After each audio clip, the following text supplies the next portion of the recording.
People, Deluded, I'm back again. Now, I haven't quite mastered the art of being able to use a green screen and actually using a tactics board. So, I believe that now at this point, you're probably looking all blurry and you can probably just about see this. Should I probably upload this without a green screen?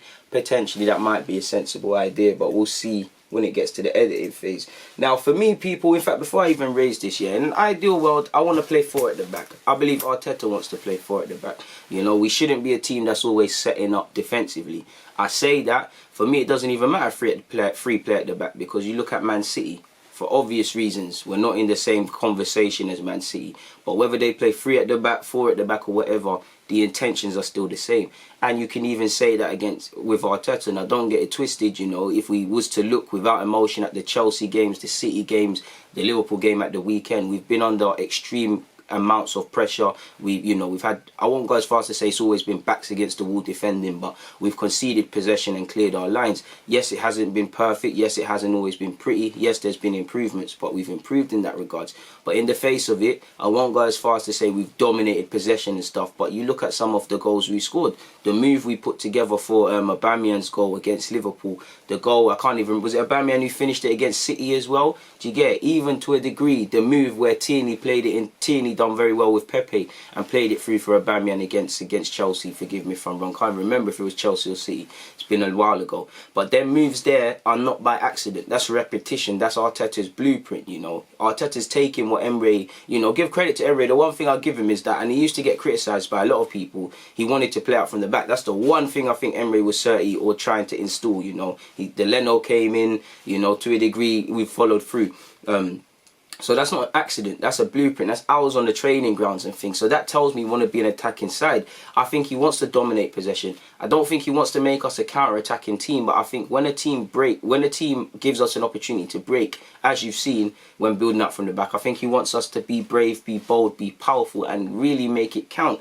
So it don't really matter if you play 3 at the back or not, because we have done that and done fairly well. But equally, you know, you've seen us set up like this in the Premier League, and you know, teams have been playing 2 banks of 4, every man's behind the ball. We haven't got the caliber of players that are good enough to consistently break lines and provide consistent movement anyway, so it's normally a serious mission to try and score or 2.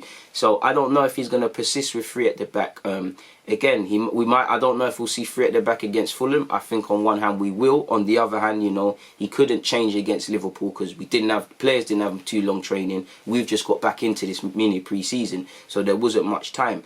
So how much would he have changed in either of our cup final? It might have been silly. So yeah, I'm not too sure if the Fulham game comes too quick to really implement a new thing what he wants, but I have small hope that he goes with 4 at the back. But it's mainly like if we look at just going on 4-3-3, it's how do we set up with the defenders now? We've got some good options, people. Like you know, we've got some very good options. Obviously, before you ask why is there a yellow one, people, normally the yellow one's a goalie. Never let people borrow things. Like the goodness of my heart, I let one of the man who coaches borrow things. He's returned everything, including the blue ones and this and the stand that goes on. But one of the black things is missing. Ridiculous. But obviously, if we play 3 at the back now, we could flirt between a few options at centre half, people. You know, for me, you know, I hear that if people want Tierney, Gabriel and Saliba, which was with one I've seen, I hear that. But for me, instantly Tierney moves back over there. Maitland-Niles, you've been doing your thing at left back, but let's put you on your favoured side where you could form a good partnership with Pepe potentially if he stays, you know. And for me, the centre halves are, you know, Saliba, I want you pulling out to the right hand side and doing your thing and ball playing from there. I want Gabriel over here. Gabriel loves to ball play and he's a left-sided centre-half. At times, if you go and look at his games for Lille, at times I do think he forces that spectacular diagonal pass. He'll have to learn to stop that. But then you've obviously got him. And I'd go with David Luiz in the middle, people. Because, you know, David Luiz, I think he'll look better with faster men around him. I just think he looks better in the middle already. You know, they all 3 of them speak French. It will be good, man. So that would be it for me, you know. It would be my current team. It would be Martinez in goal, you know. When Saliba gets over the quarantine and trains with the team and all of these things, Gabriel, you know, I said Saliba, sorry. Martinez, Gabriel, David Luiz, Saliba, Maitland-Niles, Kieran Tierney.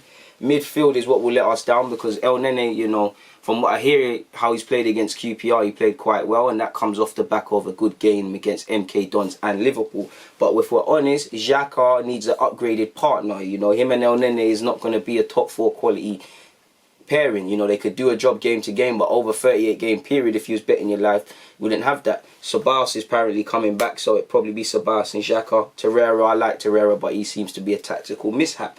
So you've got Maitland, who could obviously do a little partnership thing with Pepe. Yeah, man. Up front is where we've got the most problems, people, because if we play like this, then you probably Willian only gets in off. Well, Willian would have to get in off the left. You'd have to go Willian, Aubameyang and Pepe / Saka, because I want to go with Saka, but I also want to go with Pepe. I want a 10, people, but it's like, I think William will play best in that sort of 10 role. Maybe he could learn to work in a pivot with Xhaka. Maybe that's something we work on. But yeah, man, if it was up to me, that would be it. I'll probably go with Saka right now, even though Pepe deserves it, but because I love Saka. Saka, Aubameyang and Lacazette. But it's a techie one with the midfield options, people. That's one for another debate, man. How does Willian actually fit in this team, people? In fact, we might as well speak about it now. Obviously, Willian probably only gets in off the left. You have to move Aubameyang there, or obviously he can play on the right. I guess you could play with no fullbacks and force Willian there. But then in an ideal world, you probably just want to go like that, to be fair. That will probably just sort it all out. Like, that will just probably sort it all out. And I know people are probably fretting a lot. We got Saka, we got Willian, we got Pepe, got Aubameyang, Laka, Eddie. All of these guys have been utilised by Arteta in different stages and all present problems. We need this headache. We need this. Who plays up front? Do we move Aubameyang over there? Do we go with put Aubameyang on the left and go with a target man like Laka to a degree? Do we go with the young Eddie? On the right hand side, do you put Willian there? You know, do you go with Saka, who's got an assist in another big game? Do you go with our £70 million man? Can Nelson even come and give further headaches? You get in the 10 position, we're quite weak. Like, we are quite weak, and that's why for me the best we can probably field is Xhaka, Ceballos. Obviously, I hope Partey comes, but Xhaka, Ceballos. I believe Willian there, Aubameyang there. Ideally, obviously, I like Aubameyang through the middle, and I've forgotten Martinelli. Martinelli, when fit, comes and causes problems. But for me, Willian, Ceballos, Xhaka, Pepe / Saka, it goes either way. Aubameyang, and you probably go with Lacazette. I'm keen to see Willian. I think Willian will be a better signing than people give him credit for. Do I think he's going to do what Kevin De Bruyne did, or Ozil made a name for and be the creative demons? No. But I think he could be a very shrewd addition, chip in with a couple of goals. And just in terms of influencing the general game, I like to have an experienced player that knows how to get the ball in certain areas and drive with it. And I think Willian's that. Willian is going to frustrate, because if you look at Chelsea, he has the ability to frustrate, but he's got that, and he's a good set piece taker. So I think he's going to be a better option than man give him credit for. But Arteta needs these problems. He needs these problems. Like, if we go back to defence, people, you know, if we go with a back four, who is it? Like, who plays in the back four? Do you go with Gabriel in yellow, or do you go Gabriel and David Luiz, left and right? You know, 2 French speakers, or do you go with David Luiz and Saliba straight away, people? You know, David Luiz and Saliba, David Luiz and Gabriel. Do you go with Gabriel and Saliba?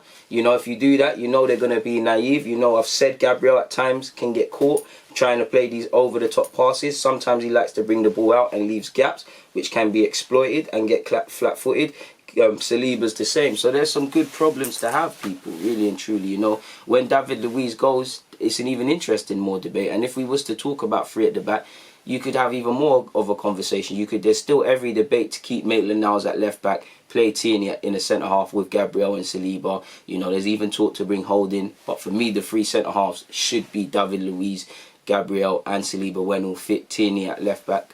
So we'll have to see what happens, people. But we need to. Arteta's needed good problems for a while, and he's got good problems with his wide men now. He's got good problems in defence to a degree, you know, because certain defenders need to be shipped off. It's just midfield. Midfield is the grey area now. You know, you've got young Emil Smith-Rowe. How he's going to feature in the team, I'm not sure, because if we play with a 10, he can. If we play with a 3 at the back, we're going to have to force him into the lineup, and it seems that there's positions up for grabs, not up for grabs. He has trained as a midfielder and been playing as long-term apparently the goal is to make him a number 8, so there is game time to be had there. But our midfield options for me are a bit light. We do need a midfielder. You know, Torreira and Guendouzi, I'm not counting on them for this season because they seem to both be up for sale. That just leaves us with Ceballos, who's coming back from loan, isn't our player, so we can't plan too much about him. Joe Willock, he's still learning on the job. Xhaka, who, you know, he gives us a lot, but he's never going to be a man to get mad assists and goals. And obviously you've got El Nene, who he can stay in the squad if we're not going to move him on. But again, he's not going to make the difference. So if we could get a Partey, then yeah, Partey has all his questions and stuff like that. At times he gives the ball away in some dangerous areas, people, sometimes leading to shots on his goals. But Partey would upgrade this midfield, but midfield would be the area because we fixed up our defence. That's one thing. But as I said earlier, it's about how the midfield protects that defence. It's actually the attackers as well, because our first attacker in an attacking sense is Martinez. You look at some of the goals we've scored, lovely play. Who started the move? Martinez. We have to defend from the front. You know, Aubameyang, Lacazette, Pepe, whoever's playing up there, that's our first line of defence. And I'm not saying these players don't do that. I'm just reinforcing a point. So I'm keen to see what happens in that regards, man. But like I said, we'll see what happens in that regards. On that note, though, nothing more to add. People, deluded, I'm out.